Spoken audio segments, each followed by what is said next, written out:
tá rolando a AgriShow.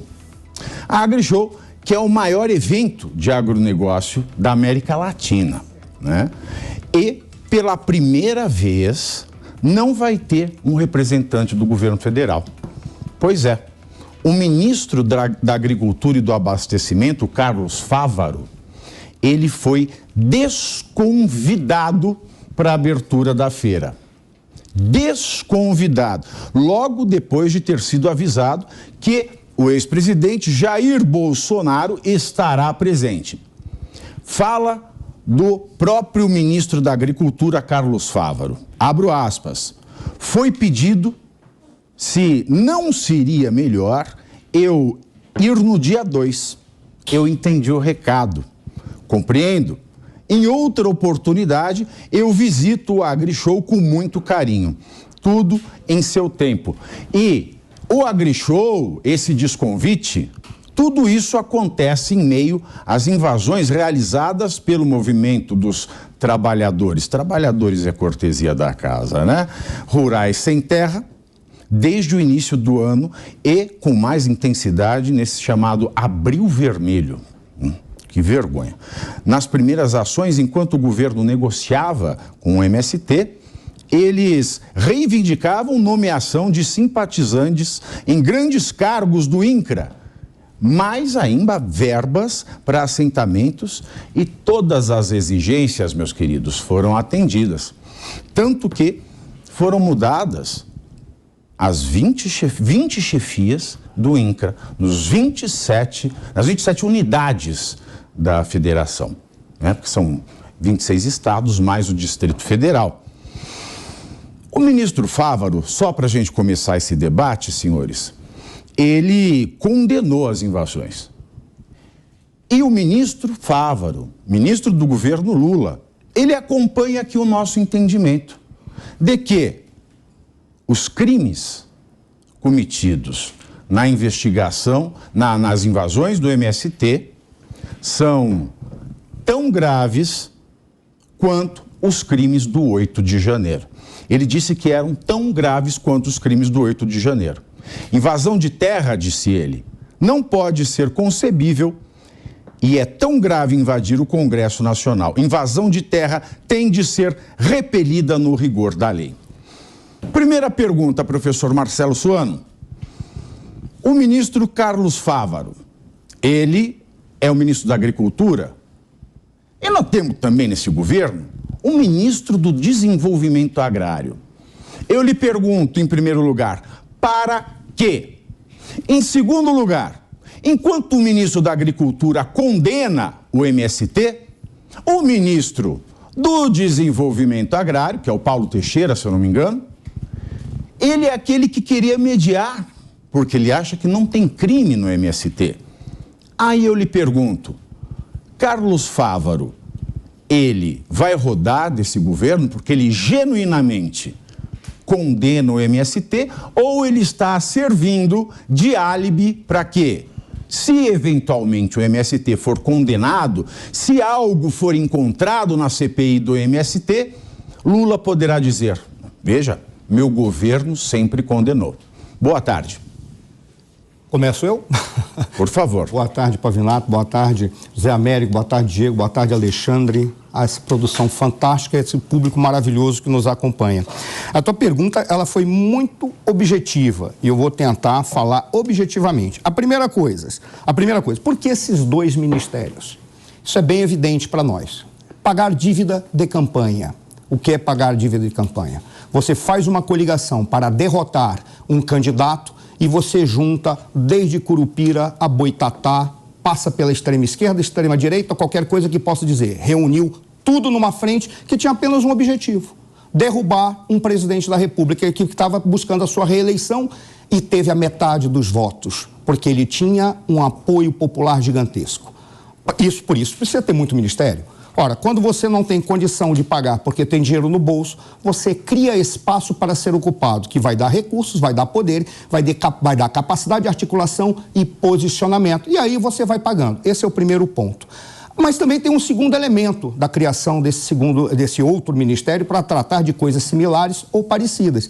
Estratégia administrativa que foi utilizada em especial na década dos 30 do século XX, quando determinadas lideranças políticas carismáticas, para manter o seu carisma, diziam o seguinte: este problema, suponhamos que seja o problema da caneta, será gerenciado por um ministro da caneta, o outro será pelo ministro da lapiseira, que ambos vão tratar da caneta, e deixa eles brigando.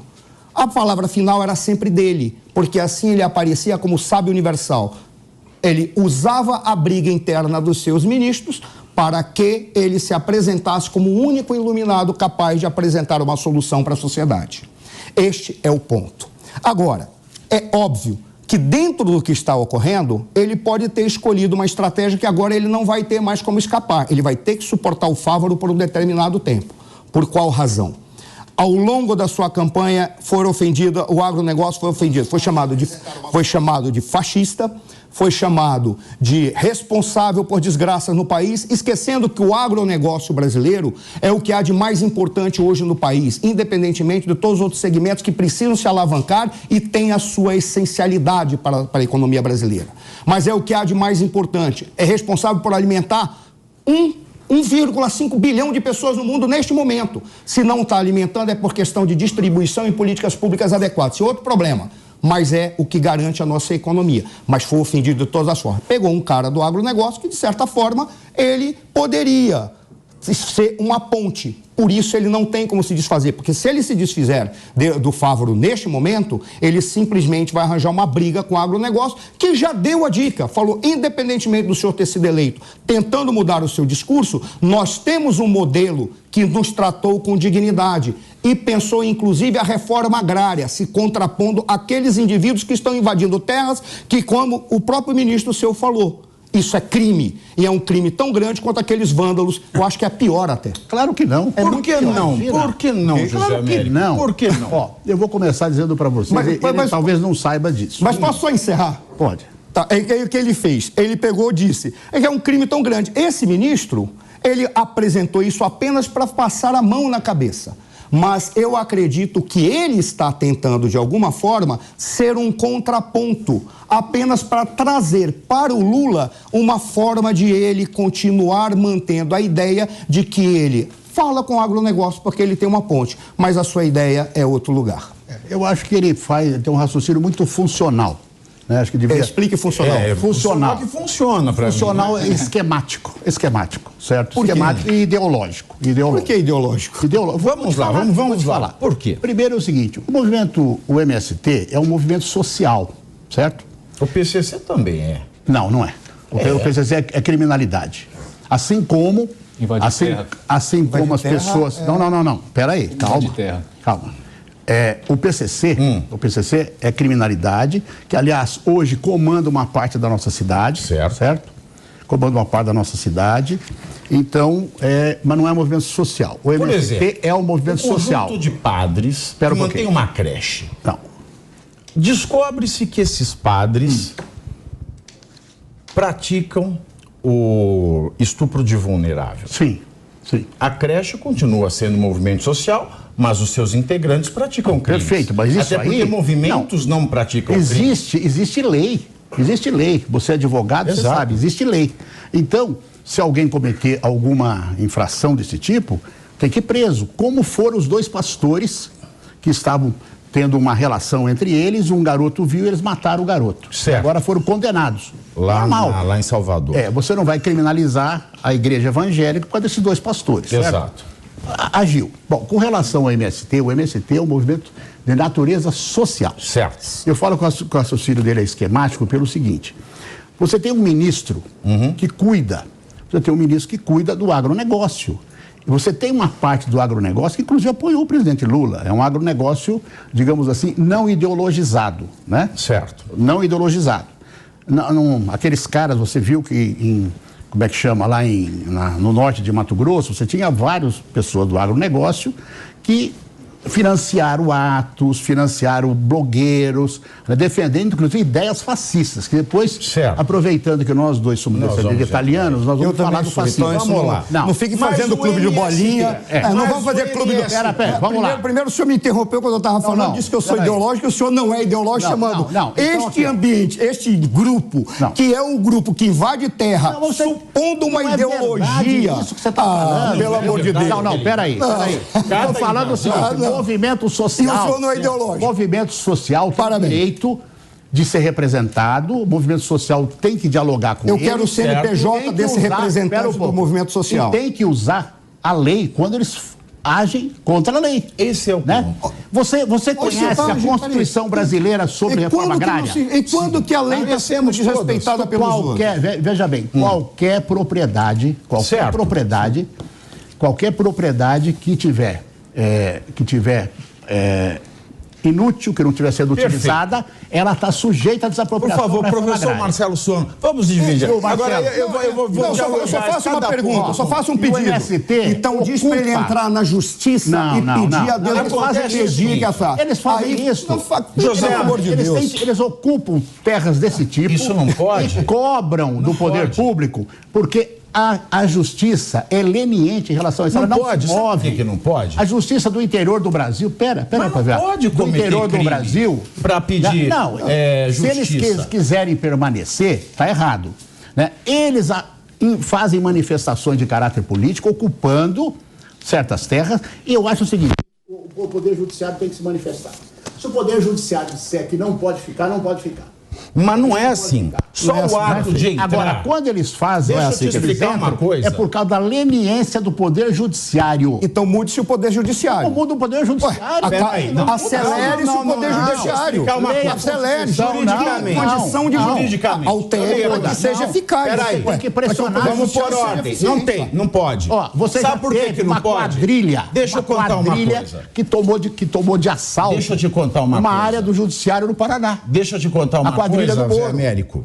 Deixa eu te contar uma coisa. Você é um quadrilheiro. Deixa eu te contar uma coisa. Sobre ser ideológico. Deixa eu contar uma coisa. Ainda bem que eu sou ideológico. Ainda bem que eu sou ideológico. Eu posso contar uma coisa. Você é só ideológico. Eu posso contar uma coisa só jurídica? Agora, eu posso contar uma coisa só jurídica? Só deixa eu completar.